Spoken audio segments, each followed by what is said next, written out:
Nous sommes en train de parler sur les destinées en retard. Et nous avons dit que le retard de notre vie n'est pas en fonction de l'excellence ou de l'évolution des autres. Mais notre retard doit être en fonction du plan de Dieu pour nous que nous ne sommes pas en train de réaliser. Et chacun peut remarquer de retard dans sa vie dans un domaine ou dans un autre. Je vous disais la dernière fois que moi je reconnais que j'ai été en retard. À un moment, Dieu me disait, ce que tu vis aujourd'hui, c'est ce que tu devrais déjà vivre il y a plus de 5 ans. Là, dans mes réflexions, j'ai compris que j'ai eu un retard d'environ au moins 5 ans. Il y a des choses que tu as aujourd'hui, et peut-être même selon le plan de Dieu, tu devrais déjà les avoir il y a 5 ans, il y a 10 ans.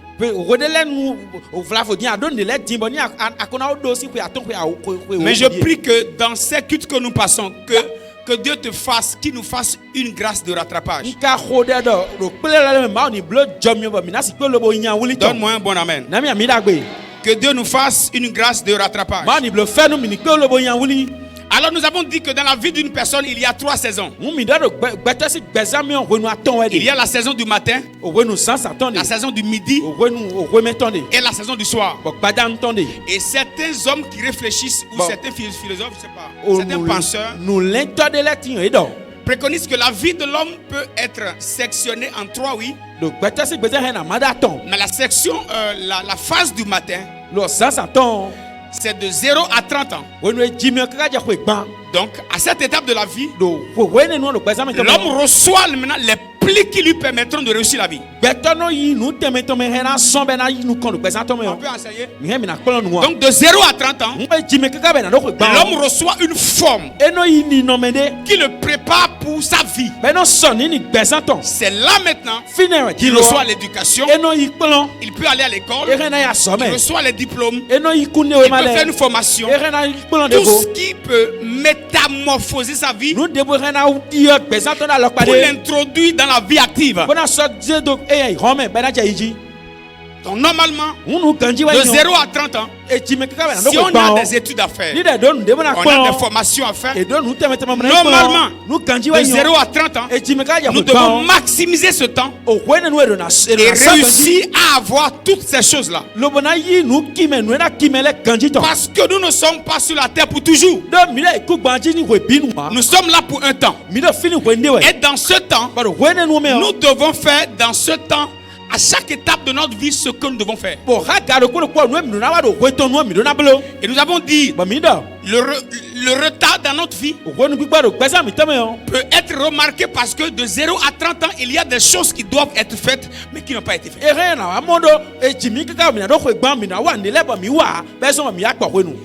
On peut aussi dire que cet âge, c'est aussi à partir avant 30 ans, normalement. On peut se marier aussi. Avoir déjà des enfants. Et on peut déjà à 30 ans être dans la vie active.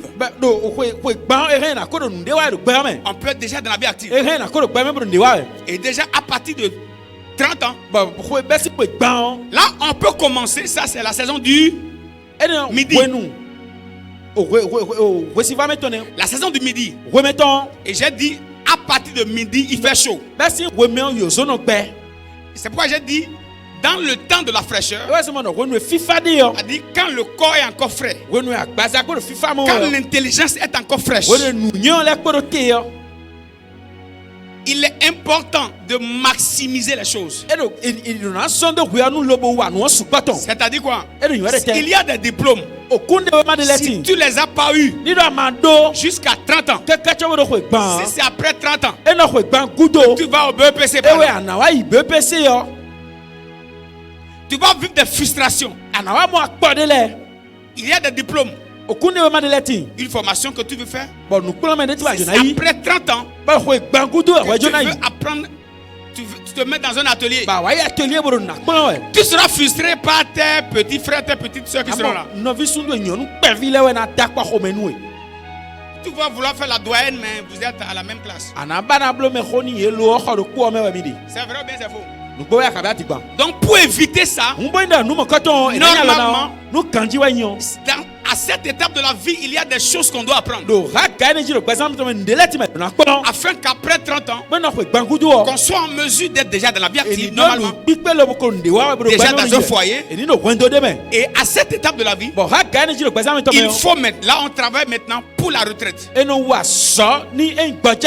Et cette deuxième étape de la vie, c'est de 30 à 60 ans. Tu travailles, tu maximises le temps, tu maximises les finances, tu réalises ta vie, tu garantis tout ce qu'il faut. Là maintenant, après 60 ans, tu es à la retraite.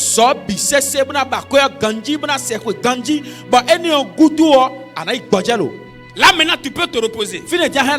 Là tu es au repos. Normalement, ce n'est pas à 60 ans qu'on cherche ce qu'on va manger. Ce n'est pas à 60 ans qu'on travaille. Normalement, à cette saison de la vie, c'est la saison du soir. Et c'est le temps au cours duquel on doit se reposer. Et vivre maintenant des choses qu'on a eu à amasser quand on était plus fort. Là, quand tu as un besoin, ce n'est plus les enfants qu'on doit appeler. Mais soi-même, on doit être en mesure de décaisser de l'argent pour prendre soin de soi. La frustration à cette étape de la vie, c'est qu'on n'a pas maximisé le temps. On n'a pas bien réalisé les choses. Et là, maintenant, on a nos regards sur les autres. Là, on peut être frustré par les enfants. Écoutez-moi, s'il vous plaît. Je peux se parler. Je ne suis pas sur la terre seulement pour qu'on prêche. Il y a des réalités sur lesquelles on doit réfléchir. Très tôt, pendant que tu es un enfant, l'enfant ne consomme pas de grandes choses très tôt. Donc, normalement, pendant ce temps, il y a des choses que tu dois réaliser. Parce que quand le temps va monter, cet enfant va commencer à t'exiger des millions. Vous me suivez? C'est l'école, c'est l'église des élites. Donc, on doit s'enseigner les réalités qui nous permettront de dominer demain. Vous êtes avec moi?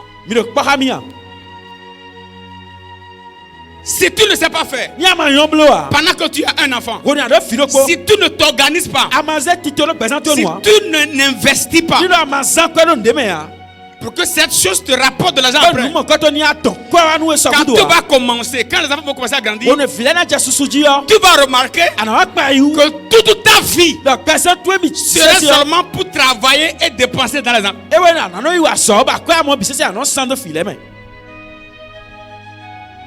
Vous êtes là? Voilà pourquoi il faut très tôt réfléchir. Il faut très tôt investir. Quand ton enfant ira à l'université,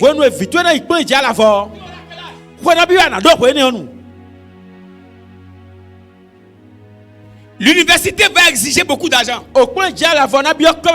Cet argent que tu auras dépensé sur l'argent, sur l'enfant serait où?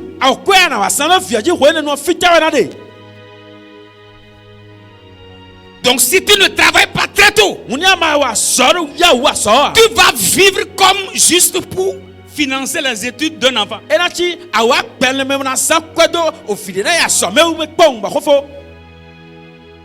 Vous êtes avec moi? Vous êtes là? Fais-moi sentir que tu es là. Donc très tôt aujourd'hui, à une certaine saison de fraîcheur, tu dois commencer à réaliser, investir, équiper le futur.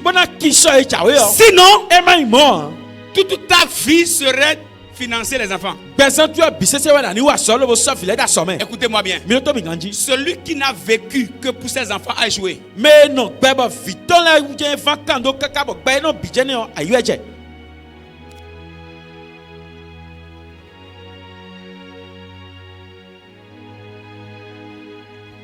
À quelle année de ta vie tu vas jouir de la vie? Ok. Et si l'enfant dans lequel tu as investi n'a pas réussi?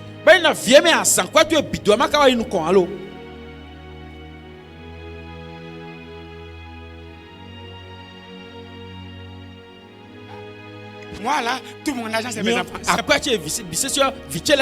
n'est pas mauvais. C'est pas mauvais. Mais fais attention. Ton enfant n'est pas une entreprise que tu bâtis.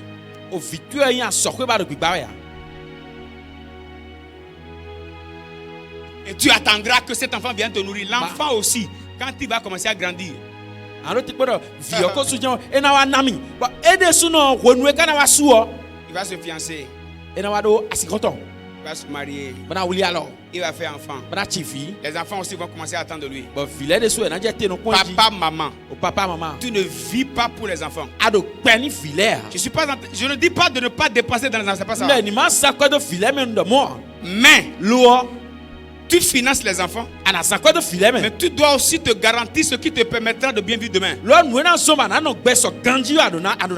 Faites comme ça. Ça passe? Ça passe? Dis à quelqu'un, investis maintenant. Sinon, demain, tu vas commencer à prier beaucoup. Au fait, le troisième âge, c'est la saison au cours de laquelle vous avez remarqué que beaucoup sont souvent malades.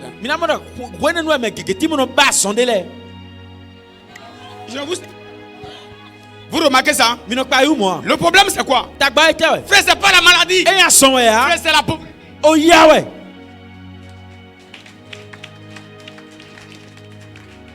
On peut se dire la vérité. Le problème à cet âge-là, d'abord, le cerveau est déjà épuisé. Le corps est déjà épuisé. Donc, normalement, à cet âge de la vie, on se repose, on entretient le corps, on mange, on se divertit, on rend grâce à Dieu. Mais le problème c'est que c'est à l'âge là, quand un enfant t'a pas envoyé Momo, mais viens là, on est à midi là,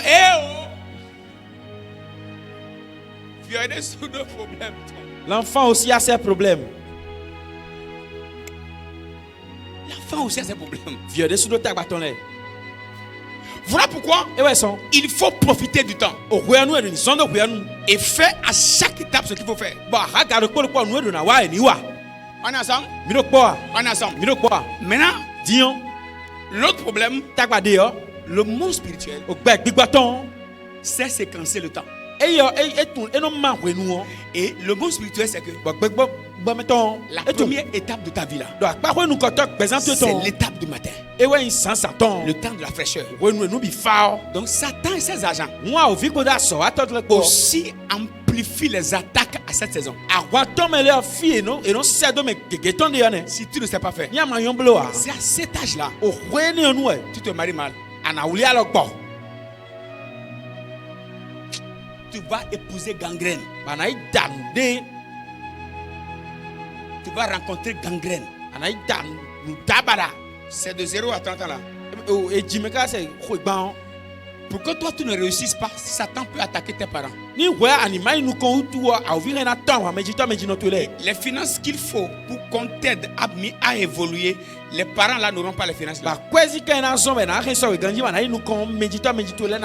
Ou bien même à cet âge de ta vie, une maladie vient te faire coucher.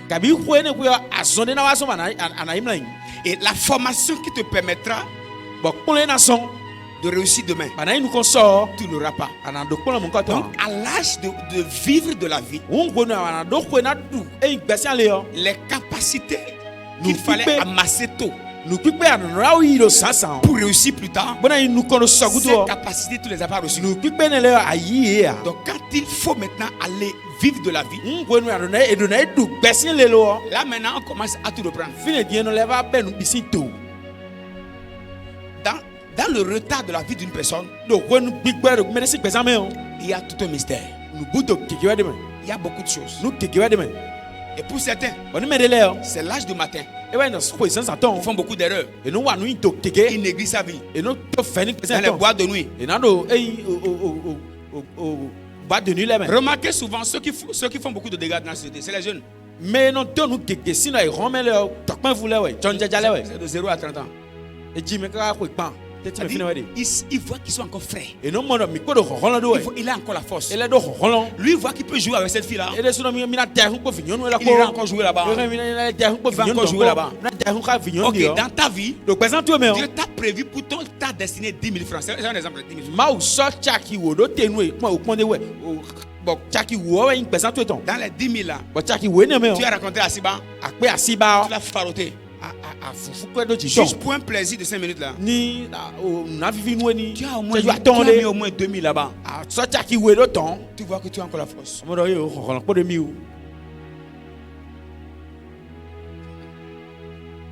Et pendant que tu es avec Asiba, tu as Jocelyn. C'est toi qui tu dis même que tu es fort. Tu jettes 2, 3 go, tu es fort. Et tu dis à tes amis que non.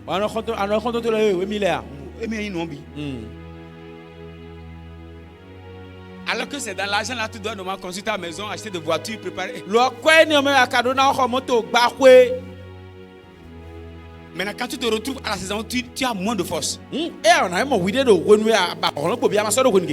maintenant, tu dis, oh, yeah. Quoi, il parle même béton. L'argent qui est passé dans la main de l'homme.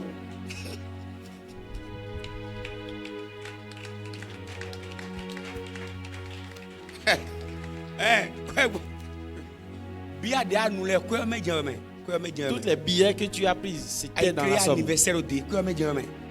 Tous les anniversaires que tu as organisés, c'était dans l'argent. Et au milieu, c'est toi quoi? Ton père est mort. Tranquille. Je viens prendre une bâche. Mais voici toi comment? C'est le père de quelqu'un d'autre qui est mort. Hein. Toi, tu viens faroter. Toi, tu es venu avec beaucoup de boissons. Et le DJ appelle ton nom. Tu es fier. Et quand tu viens, oh, tonton. Ah ouais, oh, tonton. Ah. Tu vas dans un bar, toutes les servantes. Et selon toi, tu es fort. On n'est pas fort tout le temps. On est fort pendant un temps. C'est pourquoi pendant le temps de la force, il faut bien savoir utiliser la force.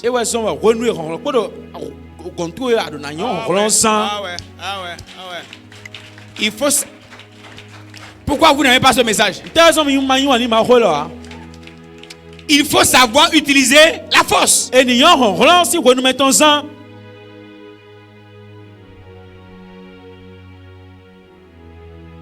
faut savoir utiliser la force. On n'est pas fort tout le temps. On n'a pas l'argent tout le temps. Il y a une saison. Ça vient vous. Et normalement, dans cette saison-là, tu places.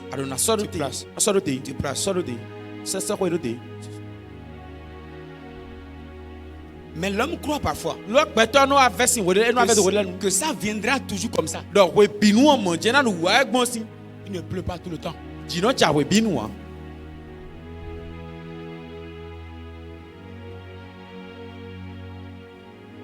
On peut avancer. On peut avancer. C'est pourquoi moi j'aime cette église. Dites avec moi équilibre. J'ai pas entendu. Dites équilibre. Ah ouais, on va chasser les démons, oui. On va attaquer les sorciers, oui. On va parler en langue d'accord. On va prophétiser d'accord. Mais on va aussi réfléchir.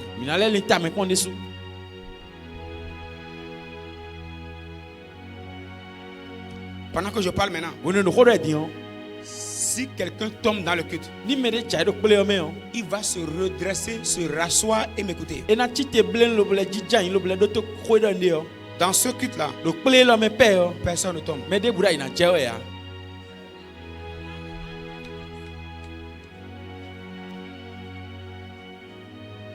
Si tu veux...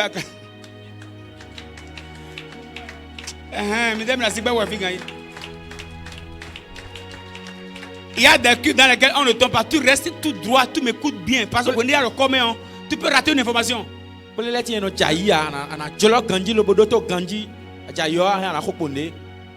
droit, écoute-moi bien.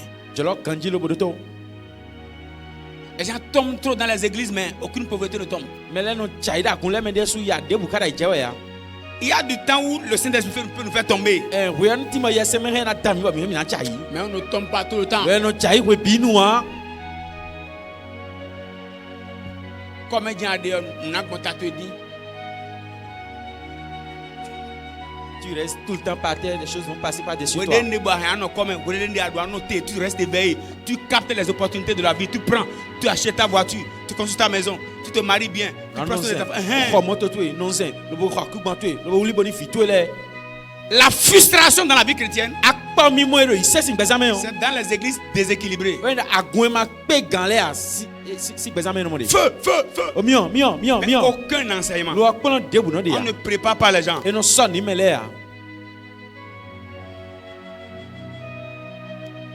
On peut avancer. Et à cette étape de la vie, si tu ne fais pas ce que tu dois faire au matin,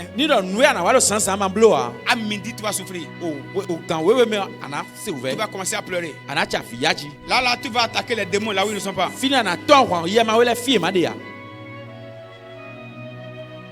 Demande à ton voisin. Qu'est-ce que tu fais maintenant et qui te garantit le futur? Regarde lui, dis-lui, on n'est pas fort tout le temps. On n'est pas fort tout le temps. Nous avons eu à parler de la sauterelle.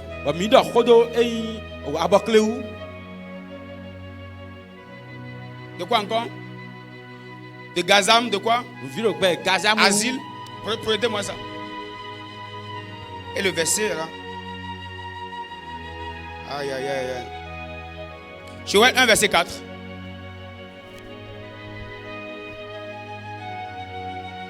Non, c'est bon de travailler sur le temps. Vous n'avez aucune idée de ce que j'en dis ici. Je dois vite introduire, aller au code de devoir et aller à la conclusion.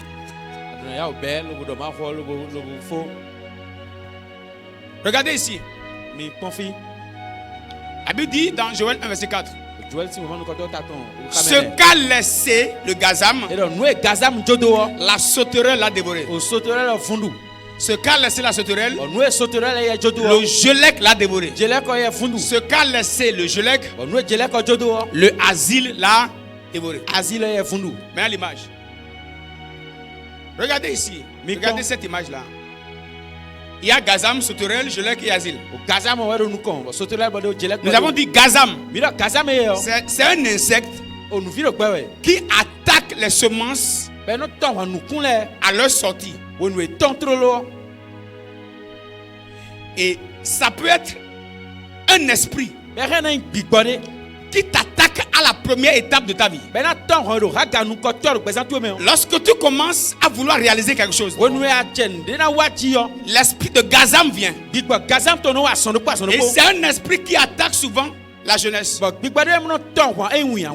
De 0 à 30 ans. Pour que cette base de ta vie soit faussée. Que tu ne fasses rien de solide. Que tu ne bâtisses rien qui te garantisse le futur. Et la Bible dit que ce que Gazam rate là, la sauterelle va récupérer.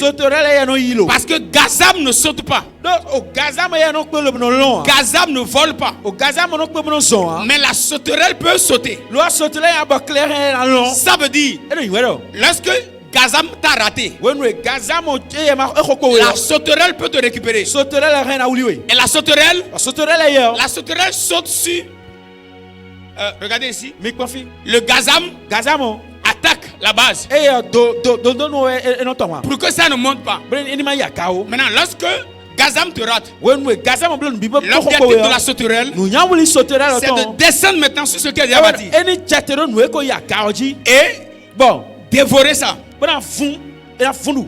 Donc il y a des esprits qui peuvent ne pas te toucher pendant que tu te bâtis en bas.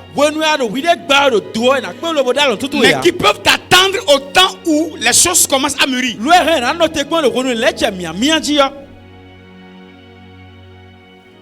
On parle de la gelec. Gelec. C'est un, vous allez voir, cet insecte, Ça dépouille les arbres. Ça détruit toute la base. Et pas un petit vent, l'arbre peut tomber. C'est un esprit. Lorsque vous finissez de bâtir votre vie, cet esprit peut venir à la base maintenant. Et ce qui te soutient, ce qui garantit ta nourriture, en une journée, en une semaine, en un mois, ça tombe. Et tu peux te retrouver dans la misère. Je prie que Dieu nous en épargne. Le asile, c'est lorsque les choses sont déjà bonnes. Et là maintenant on est au repos. On attend le moment pour aller récolter. Vous allez voir, c'est la semence qui est déjà prête là. C'est ça le asile vient chercher. C'est pas mon sujet de jour parce que j'avais déjà parlé de ça. Le retard, ça peut t'attaquer à la base, ou bien à midi, ou bien le soir. Je voudrais attirer notre attention maintenant sur une réalité. On peut avancer. On peut avancer. Dis à ton voisin, on va avancer ensemble. Dis-lui, on peut avancer ensemble. Regardez maintenant, on va prendre l'exemple de la vie de Job. Ok, si vous connaissez la vie de Job, vous l'avez vu grandir, très riche, et en quelques jours, vous le remarquez pauvre et malade. C'est un esprit qui l'a attaqué pendant que tout est bon. Il y a des esprits qui peuvent t'attaquer et détruire toute la fortune que tu as préparée. Je prie que Dieu nous en épargne. Que Dieu nous en épargne. Nous n'allons pas travailler et nous retrouver au soir de notre vie pauvre. Fallait me donner un bon amen. Ce qui voudrait dire quoi? Bâtir la vie, c'est bon. À la première saison, c'est bon. Mais ça ne suffit pas. Il faut devenir un gardien. Parce que tu peux te réveiller un matin et rencontrer un problème qui va t'écraser. Que Dieu nous en épargne. Que Dieu nous en épargne. Dites avec moi au nom de Jésus, je ne raconterai pas un problème qui viendra étouffer ma gloire. Dis-le encore. Dis-le encore. Appelle ton nom et déclare ça. Vas-y.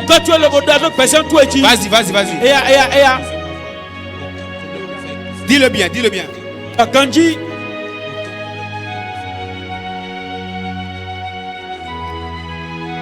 Les Sadagaba Chatelegedis Sulabaladis. Je ne vais pas travailler pour me retrouver en arrière. Aucun problème.